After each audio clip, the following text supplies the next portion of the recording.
Assalamualaikum warahmatullahi wabarakatuh. Saya Lisya Aurora dan teman saya Nadila Slavina. Kami dari kelas 10 MP2 ingin membacakan cerpen yang berjudul Bingkisan Lebaran untuk Tania, karya Elvi Jatra. Ini Ramadan kami di rumah baru. Sebelumnya kami masih menumpang di rumah orang tuaku. Di sana aku tidak pernah repot memikirkan menu berbuka karena sudah disiapkan pembantu keluarga kami. Memang sekarang kami juga punya pembantu, Saniyah namanya. Hanya saja pekerjaannya kurang memuaskan. Aku sering membandingkan Saniyah dengan Boyem, perempuan tua yang sudah puluhan tahun mengabdi pada keluargaku. Mau ganti pembantu tapi agak segan pada Emma, teman sekantor yang dulu merekomendasikan Saniyah padaku. Selain itu, suamiku terlihat keberatan dengan rencanaku memberhentikan Saniyah yang menurutnya cukup rajin.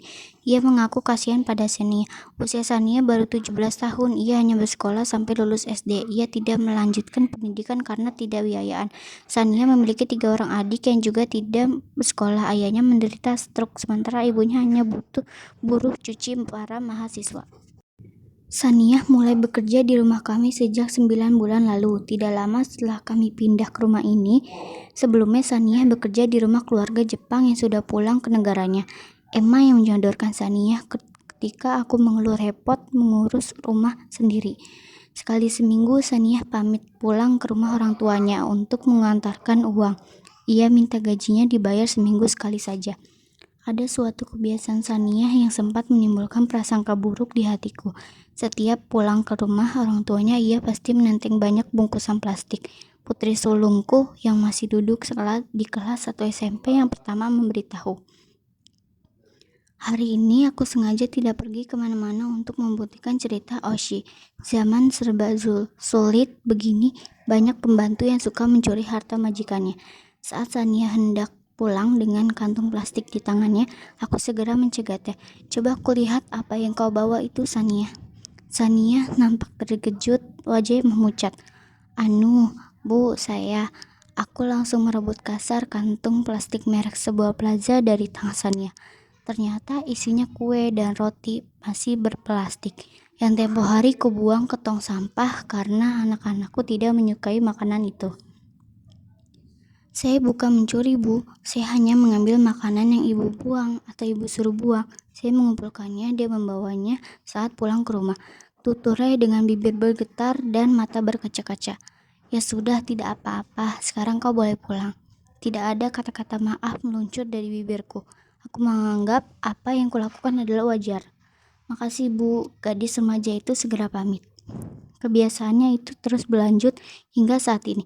Selama puasa boleh dibilang ia selalu membawa pulang sesuatu setiap harinya, khusus selama bulan Ramadan. Saniyah memang minta izin tidak menginap. Ia datang menjelang pukul 7 pagi dan pulang jam 6 sore. Katanya ingin berbuka puasa bersama keluarganya. Sebenarnya aku agak keberatan dengan permintaan Saniyah itu. Namun suamiku sudah lebih dulu memberi izin. Melihat Saniyah selalu pulang dengan kantung plastik, terbit juga rasa penasaranku. Siapa tahu saja saat aku lengah dia mencuri sesuatu dari rumahku. Dalam keadaan hidup terjepit, orang bisa saja hilaf. Saat ia pamit pulang, aku segera memeriksa kantung bawaannya. Bawa apa lagi kamu, Saniyah? Ini, Bu, lauk pauk sisa semalam. Saniyah menyodorkan kantong plastik itu padaku. Wajahnya tidak lagi pucat. Untuk kucingmu ya? Saniyah tergagap lalu menganggukkan kepalanya. Setelah itu ia buru-buru pamit pulang karena mengejar waktu berbuka puasa. Aku manggut-manggut saja, mulai paham kenapa setiap pagi ia selalu menanyakan apa lauk pauk itu masih akan dimakan. Kami memang tidak terbiasa makan menu yang sudah bermalam, maka makanan itu kusuruh ia membuangnya. Padahal makanan itu masih banyak dan juga bukan makanan murah. Bunda, kita jadi berbuka di luar lagi kan? Oshi menatapku penuh harap. Aku mengangguk cepat. Kalian ini membazir saja, padahal di rumah kita banyak makanan, gerutu suamiku. Ini bukan kali pertama suamiku mengomeli kebiasaan kami berbuka puasa di restoran yang tak jauh dari rumah. Sejak awal puasa hingga menjelang lebaran, ini hanya aku dan anak-anak yang berbuka di luar. Suamiku lebih memilih makan sendiri di rumah. Masakan Uni Sania rasanya aneh ayah, tidak seenak masakan Boyem. Oshi yang menyahut. Betul ya, tidak enak. Nina tidak suka. Timpal Nina yang duduk di kelas 5 SD. Itu karena belum terbiasa. Ayah rasa masakannya lumayan enak. Coba saja. Bang Zul memang tidak cerewet soal makanan. Ia tidak berpantang makan apapun. Justru anak-anakku yang tidak terbiasa dengan hal itu. Mungkin karena di rumah orang tuaku mereka terbiasa makan dengan banyak variasi menu. Sedikitnya ada 4 macam lauk pauk setiap harinya. Tidak heran bila keluarga kami yang tukang makan semuanya bertumbuh subur, termasuk kedua anak perempuanku. Aku sendiri sengaja mengontrol makananku karena tidak ingin terlihat gendut. Kami tidak mau. Oshi dan Nina menjawab serempak. Sudahlah Bang Zul, lebih baik menuruti permintaan mereka. Kasihan kalau mereka tidak mau makan, sudah seharian puasa begitu. Tidak bisa, pokoknya hari ini tidak ada cerita makan di luar. Semua harus berbuka di rumah. Dengan makanan buatan Sania, titik. Jika Bang Zul sudah bicara begitu, artinya keputusan mutlak. Tidak bisa dibantah. Ayah pelit, enakan tinggal di rumah nenek. Makanannya banyak, enak-enak lagi. Ujar Oshi bersunggut-sunggut. Oshi, jangan bicara begitu pada ayahmu, dosa. Aku mengingatkan. Habisnya, ayah perhitungan. Oshi sayang, kita patut bersyukur masih bisa makan. Di luar sana banyak orang yang tidak makan sampai berhari-hari. Bahkan ada yang makan dari nasi sisa di bak sampah. Itu artinya kita lebih beruntung kan? Suamiku mencoba memberi pengertian. Pokoknya Oshi tidak mau makan. Biar saja Oshi sakit perut. Katanya membuat suamiku geleng-geleng kepala. Ya, inilah dampak buruknya kalau anak-anak tinggal di rumah orang tuamu yang serba ada. Keluh Bang Zul dengan raut sedih. Aku menarik napas dalam-dalam. Ia seperti mengingatkanku akan perbedaan status kami. Keluargaku memang berkecukupan, berbeda dengan kehidupan keluarga Bang Zul yang sederhana. Waktu datang melamarku, ia masih menjadi dosen honorer di Fakultas Pertanian, alma mater kami. Untungnya keluargaku tidak mempersalahkan hal itu. Mereka bisa menerimanya. Bahkan Bang Zul termasuk menantu kesayangan. Sebenarnya setelah menikah kami ingin hidup mandiri, tapi orang tuaku menentang keras keinginan kami untuk mengontrak rumah. Mereka berjanji akan melepaskan kami jika sudah punya rumah sendiri. Terlebih lagi tidak lama setelah kami menikah, suamiku mengambil kuliah S2 di Australia, lalu dilanjutkan dengan S3. Makanya Bang Zul tidak bisa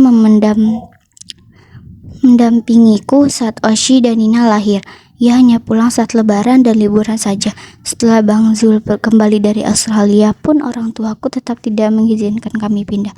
Suamiku pernah beberapa kali mengeluh takut akan perkembangan jiwa anak-anak kami karena didikan keluargaku. Orang tuaku memang terlalu memanjakan cucu-cucunya semua. Permintaan mereka selalu dipenuhi. Aku pernah mengingatkan seorang tuaku, tapi mereka tidak mengindahkan. Cara satu-satunya kami harus pindah dari sana. Setahun lalu suamiku akhirnya berhasil membeli rumah ini. Meski tidak besar namun cukup asri. Cuman Yoshi, anak sulungku yang masih sering membanding-bandingkan dengan rumah neneknya. Aku sangat berharap kamu bisa mengubah tabiat buruk mereka, Yan. Aku janji, Bang. 3 hari menjelang lebaran, Emma datang berkunjung ke rumahku. Kedatangannya tidak lain untuk memberikan baju lebaran untuk Sania. Gadis itu langsung mencium pipi Emma sebagai tanda terima kasih. Seingatku, Emma sering sekali menitipkan sesuatu untuk Sania, entah itu makanan atau benda. Aku heran, kau begitu perhatian pada Sania, bisiku pada Emma. Persis setelah Sania pamit ke belakang untuk melanjutkan pekerjaannya memasak hidangan berbuka puasa. Sejak beberapa hari lalu, kami telah berbuka puasa di rumah. Kedua anakku yang awalnya ngotot tidak mau makan, akhirnya makan juga. Rupanya, mereka gentar juga melihat kemarahan ayahnya. Dulu, aku dan keluarga Sania bertetangga Yan. Oh, pantas. Sebenarnya, dulu orang tua Sania pengusaha sukses loh. Rumah mereka paling mewah di lingkungan kami. Mereka juga rela memberi bantuan pada orang, termasuk keluargaku. Sania hendak pengusaha, Gadis yang kini menjadi pembantuku itu bekas anak orang kaya. Ayah Sania pernah memiliki beberapa swalayan. Saat itu, rumah mereka tidak pernah sepi dari tamu, baik yang dekat maupun yang jauh. Tapi begitu jatuh bangkrut, semuanya berubah drastis. Tidak ada lagi teman maupun saudara. Mereka menjauh karena takut diminta bantuan. Kenapa mereka bisa bangkrut? Itulah, ayah Sania terlalu percaya pada orang. Suatu kali ayah Sania ditipu teman baiknya sendiri, yang mengajak kerjasama membuat perusahaan baru. Ternyata semua surat-surat yang diberikan teman baiknya itu fiktif belaka, sehingga rumah mereka ikut disita. Ayah Sania yang menderita darah tinggi langsung stroke. Mereka yang terbiasa tinggal di rumah mewah dengan segala fasilitasnya harus pindah ke tempat lain. Sania yang baru lulus SD terpaksa berhenti sekolah. Ibunya yang terbiasa hidup enak terpaksa menjadi buruh suci. Hidup mereka benar-benar memprihatinkan. Aku menyesal tidak bisa membantu mereka. Aku terbangun-bangun mendengar penuturan Emma. Hidup ini memang penuh misteri. Tidak bisa kubayangkan jika nasib yang sama menimpa keluargaku.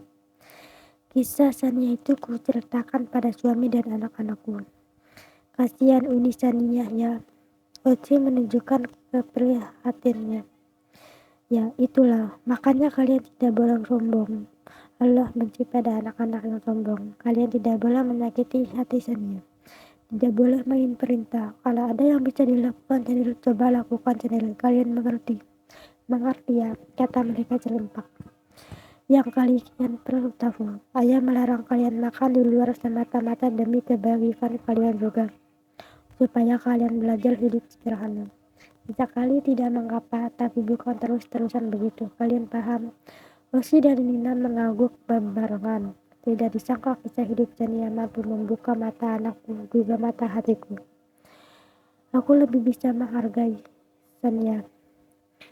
Bang, bagaimana jika kita memberikan bingkisan berupa baju muslim dan roti kalian buat keluarga Sania? Usulku.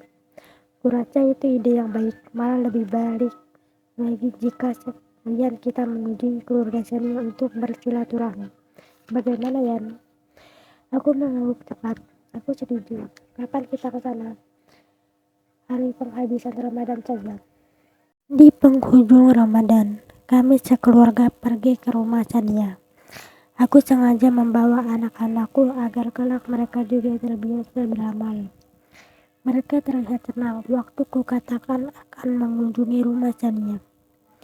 Setelah berkali-kali bertanya pada orang, akhirnya kami menemukan tempat tinggal Sania. Aku tertegun begitu melihat rumah Sania. Rumah itu hanya berdinding gedek dengan lantai tanah. Di depan gubuk mereka hanya ada bangku kayu. Bila Emma tidak bercerita tentang masa lalu mereka, sulit dipercaya bahwa mereka dulu pernah mengalami masa kejayaan. Begitu kami mengucap salam, dari dalam gubuk itu muncul Sania. Gadis itu sangat gembira. Tidak lama muncul perempuan kurus yang disusul 3 bocah lelaki berwajah pucat. Segera aku dan suami menyalami ibu Sania. Maaf, keadaan kami hanya seperti ini, ujar perempuan itu. Kami kemudian duduk di bangku kayu, sementara Sania, ibu dan adik-adiknya berdiri berjajar di depan kami. Kata Sania, Bapak stroke ya? Tidak berobat kemana saja Bu? Berobat? Dengan apa Bu? Bisa makan saja sudah bersyukur. Ibu kan bisa lihat bagaimana kehidupan kami. Nasib memang tidak bisa ditebak, tapi kami ikhlas menerimanya. Memang itu sudah jalan hidup sekeluarga kami. Emma telah menceritakan semuanya. Emma itu teman sekantor saya. Dik Emma itu orang baik. Ia satu-satunya orang yang masih berhubungan baik dengan keluarga kami. Sedang yang lain, tidak usah dikenal lagi. Hanya menambah luka dan dosa. Itulah yang namanya roda kehidupan kan Bu? Ia tersenyum. Ya benar, jawabku. Dalam hati, aku mengagumi ketabahan keluarga ini. Saya jadi teringat ucapan seorang ustadz bahwa sebenarnya hidup adalah ujian. Baik kita sedang kaya maupun miskin, betul tidak Bu? Aku tersenyum pahit. Kata-kata bijak itu menyentuh sanubariku. Oh iya, hampir lupa. Ini kami membawa sedikit bingkisan untuk lebaran besok. Jika zakat fitrah dari kami sekeluarga, kataku sambil menyerahkan bingkisan itu pada Ibu Sania. Terima kasih banyak Bu. Perempuan itu menerimanya dengan mata berkaca-kaca. Sama-sama, sahutku. Sania sering cerita pada kami tentang ibu sekeluarga.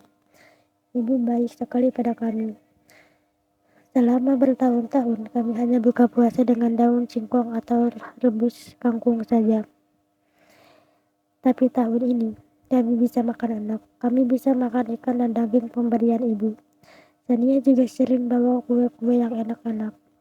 Rasanya sudah lama kami tidak mencicipi makanan seperti itu. Kami benar-benar berterima kasih pada ibu dan bapak. Lauk pauk, kue, jantungku terasa tertohok. Aku merasa itu adalah kata-kata sindiran. Sebab aku tidak pernah memberikan apa-apa pada mereka. Aku melirik Sania yang mataku dengan wajah ceria. Anu Bu, itu lauk pauk yang setiap sore saya bawa pulang. Kami sekeluarga memakannya untuk berbuka. Astagfirullah. Ya Allah, aku benar-benar sangat malu. Bukan saja pada keluarga Sania, tapi juga pada diriku. Aku pernah menduga makanan itu dibawa Sania untuk kucingnya. Tapi ternyata untuk mereka sekeluarga. Wajahku berupa darah padam. Sekali lagi terima kasih ya Bu. Kata-kata itu seperti pisau yang menyayat kalbuku. Aku tidak pantas mengucapkan terima kasih mereka. Benar-benar tidak pantas. Oh ya, seusai sholat Idul Fitri besok, kami seangkan singgah ke sini. Ujar suamiku saat kami berpamitan. Ya Allah, beri aku lebih banyak waktu untuk memperbaiki kesalahanku yang kemarin, juga untuk lebih dekat dengan mereka.